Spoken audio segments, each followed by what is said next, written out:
लीलावती देवी महिला महाविद्यालय के ऑनलाइन एजुकेशन में आपका स्वागत है। पिछली क्लास में हम लोग पढ़ रहे थे प्रकृतिवाद, जिसमें हमने प्रकृतिवाद का अर्थ और प्रकृतिवाद का शिक्षा में योगदान पढ़ रहे थे। हमने पढ़ लिया था प्रकृतिवाद के उद्देश्य। आज हमें पढ़ना है प्रकृतिवाद का पाठ्यक्रम। तो पहला ही है प्रकृतिवाद और पाठ्यक्रम, अर्थात प्रकृतिवादी शिक्षा में किस प्रकार के पाठ्यक्रम को महत्व दिया गया है या उन्होंने पाठ्यक्रम में क्या क्या शामिल किया है। तो सबसे पहले है व्यक्तिगत विभिन्नताओं को महत्व। प्रकृतिवादियों ने शिक्षा में व्यक्तिगत विभिन्नताओं को महत्व दिया है। प्रकृतिवादियों का मानना है कि प्रत्येक बालक में रुचियां, क्षमताएं, योग्यता दूसरे से भिन्न होती है।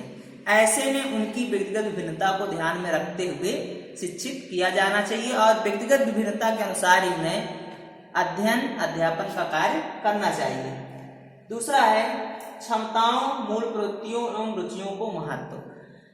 प्रकृतिवादी शिक्षा में बालक की क्षमताओं, मूल प्रवृत्तियों और रुचियों को महत्व दिया गया है, जिसके अंतर्गत उसमें कला, भाषा, साहित्य आदि विषयों को शामिल किया गया है, ताकि बालक की जो भी रुचियां हैं, क्षमताएं हैं, उसकी मूल प्रवृत्तियां हैं, उनमें संशोधन किया जा सके, उनमें मार्गांतरीकरण किया जा सके और उनका उच्चतम स्तर तक विकास किया जा सके। इसके बाद है यौन शिक्षा को महत्व। प्रकृतिवादियों का मानना था कि बालक और बालिकाओं में यौन शिक्षा प्रदान करनी चाहिए, ताकि वह शारीरिक रूप से सक्षम बन सके। साथ ही गृह विज्ञान आदि का पालन पोषण संबंधी विषय भी उनको अध्ययन कराया जाता था, ताकि वह सफल जीवन व्यतीत कर सके। इसके बाद है जीवन रक्षा संबंधी विषय को प्रधानता। जीवन रक्षा संबंधी विषय प्रधानता से मतलब यह है कि प्रकृतिवादियों का मानना था कि जीवन एक संघर्ष है। मनुष्य को इस प्रकृति में विभिन्न तरह से संघर्ष करना है। ऐसे में जो जीवित रहेगा वही जीवन यापन कर पाएगा, क्योंकि उस संघर्ष में जो हार जाएगा उसका जीवन नष्ट हो जाएगा। इसलिए जीवन रक्षा संबंधी विषयों को उसमें प्रधानता दी जाती थी, जिससे कि वह अपनी रक्षा कर सके, आत्मरक्षा कर सके। इसके बाद है वास्तविक जीवन से संबंधित। प्रगतिवादियों का जो पाठ्यक्रम है वह वास्तविक जीवन से संबंधित है। इसके अंतर्गत इतिहास, भूगोल, राजनीति, अर्थशास्त्र आदि विषयों को शामिल किया गया, ताकि मनुष्य वास्तव में जो उसके जीवन में कठिनाइयां आती हैं, उसे जो जीवन यापन करना है उसका वह निवारण कर सके। अब इसके बाद हम देखेंगे प्रकृतिवाद और शिक्षण विधि। प्रकृतिवाद ने किन शिक्षण विधियों को महत्व प्रदान किया है, किन शिक्षण विधियों को अपनाया है। तो पहला है प्रत्यक्ष अनुभव द्वारा सीखना। प्रकृतिवादियों का मानना है कि बालक को प्रत्यक्ष अनुभव द्वारा सिखाना चाहिए। प्रत्यक्ष अनुभव से मतलब यह है कि जब बालक स्वयं किसी कार्य को होते हुए देखता है तो उसके बारे में ज्यादा अच्छे से वह सीख सकता है। दूसरा है करके सीखना। दूसरी विधि थी करके सीखना। प्रकृतिवादियों ने करके सीखने पर भी बल दिया। उनका मानना है कि बालक यदि एक बार किसी भी कार्य को कर लेता है तो आगे उस कार्य को करने में उसे कठिनाई नहीं होती है, तो इसलिए उन्होंने करके सीखने पर बल दिया। दूसरा है खेल द्वारा सीखना। प्रकृतिवादियों ने खेल द्वारा सीखने पर भी बल दिया। उन्होंने ह्यूरिस्टिक विधि, मॉन्टेसरी विधि आदि विधियों को महत्व देते हुए खेल को महत्व दिया, ताकि बालक खेल खेल में सीख सके, क्योंकि खेलना बालक का स्वाभाविक गुण है। उसे मतलब बालक को खेलने के लिए किसी को कहना नहीं पड़ता कि आप खेलो, वह स्वाभाविक रूप से खेलता है। और खेलते हुए जब हम उसे सिखाते हैं तो उसे लगता भी नहीं कि हमें सिखाया जा रहा है या हम पे थोपा जा रहा है, और वह खेल खेल में ही सीख जाता है। इसके बाद है स्व अनुभव द्वारा सीखना। आदर्शवादी शिक्षा में क्या होता था कि उसमें बालक को रटने पर बल दिया जाता था, कि उसे काफी कुछ कंठस्थ करना होता था, किंतु प्रकृतिवाद स्व अनुभव द्वारा सीखने पर बल देता है कि बालक को अपने अनुभव से सीखना है। वह किसी भी कार्य को करेगा और करके उसे वह सीख लेगा। इसके बाद है प्रकृतिवाद और अनुशासन। जैसा कि आपने पढ़ा था कि आदर्शवाद प्रभावात्मक अनुशासन पर बल देता है, यहाँ पर प्रकृतिवाद मुक्तात्मक अनुशासन पर बल देता है और वह स्वतंत्रता की बात करता है। प्रगतिवाद का मानना है कि बालक स्वतंत्र रूप से जब प्रकृति की गोद में खेलता है तो उसका ज्यादा विकास होता है। यदि उसको किसी प्रकार से नियंत्रित किया जाएगा तो उसका विकास अवरुद्ध हो जाएगा। ऐसे में उसे मुक्तात्मक मतलब उसे प्रकृति गोद में छोड़ देना चाहिए। प्रकृति उसे स्वयं दंडित करेगी। उदाहरण के रूप में हम समझ सकते हैं कि यदि बालक जलती हुई आग की तरफ, अंगारे की तरफ बढ़ रहा है तो उसे बढ़ने दो, उसे रोकने की जरूरत नहीं है। जब वह उसे स्पर्श करेगा तो उसे जलन होगी, उसे दर्द होगा, तो वह खुद सीख जाएगा और दोबारा उसके पास नहीं जाएगा। इस प्रकार से उसे स्वतंत्र रूप से सीखने पर बल दिया जाए और इस प्रकार से जो सीखेगा तो वह दोबारा इस तरह गलती नहीं करेगा। तो वह प्रकृतिवादी प्रकृति को ही पूरी तरह से बालक को सौंप देते हैं और प्रकृति उन्हें सिखाती है। इसके बाद है प्रकृतिवाद और शिक्षक। प्रकृतिवाद के अनुसार शिक्षक कैसा होना चाहिए? तो प्रकृतिवादी शिक्षक को गौण स्थान देते हैं। प्रकृतिवादियों का मानना है कि शिक्षक को पर्दे के पीछे रहकर बालक की सहायता करनी चाहिए। उनका मानना है कि जो शिक्षक है वह मित्र के रूप में, सहायक के रूप में और पर्यावरण निर्माणकर्ता के रूप में कार्य करे। पर्यावरण निर्माणकर्ता मतलब यह है कि शिक्षक ऐसा हो जो बालक के लिए प्राकृतिक वातावरण का निर्माण करे, कुशल वातावरण का जो है समायोजन करे, ताकि वहां पर बालक का स्वाभाविक रूप से विकास हो सके।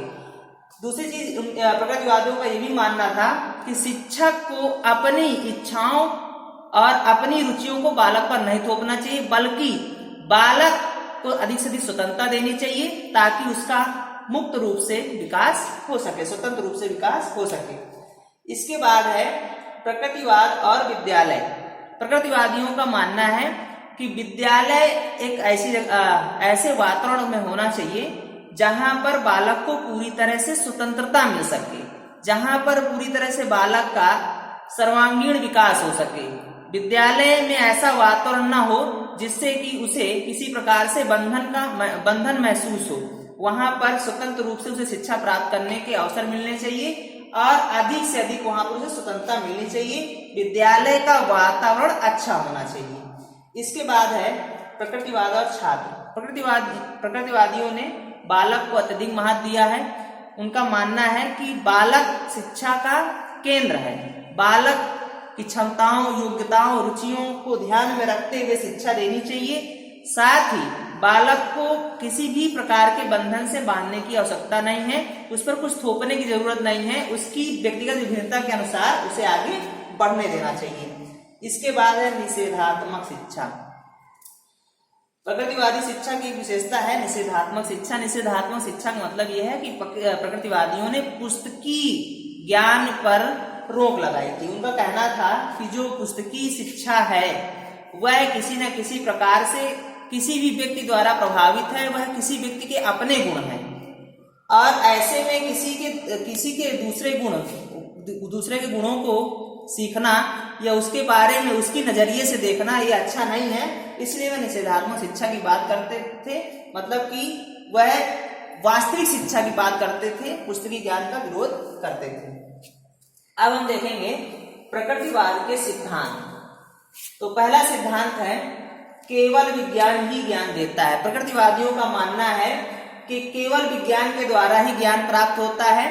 वह अलौकिक शक्तियों को पूरी तरह से नकारते हैं। उनका मानना है कि प्रकृति ही अंतिम सत्ता है और प्रकृति विज्ञान के द्वारा निर्धारित होती है और विज्ञान के द्वारा ही हमें वास्तविक ज्ञान प्राप्त होता है। इसके बाद दूसरा है ज्ञान और सत्य का आधार इंद्रियों का अनुभव है। अब यहाँ पर समझना है कि जो इंद्रियां हैं, इंद्रियों के माध्यम से ही हमें जो ज्ञान प्राप्त होता है वही सत्य है। कहने का मतलब ये है कि जो हमें दिखाई दे रहा है, जो हम महसूस कर रहे हैं, जिसे हम सुन पा रहे हैं, जो इंद्रियों के द्वारा हमें अनुभव प्राप्त हो रहे हैं वही सत्य है और वही ज्ञान है। और यही जो है यही बेस है, इसी पे हमें आगे बढ़ना चाहिए। इसके बाद है प्रत्येक वस्तु प्रकृति से उत्पन्न होती है और प्रकृति में विलीन होती है।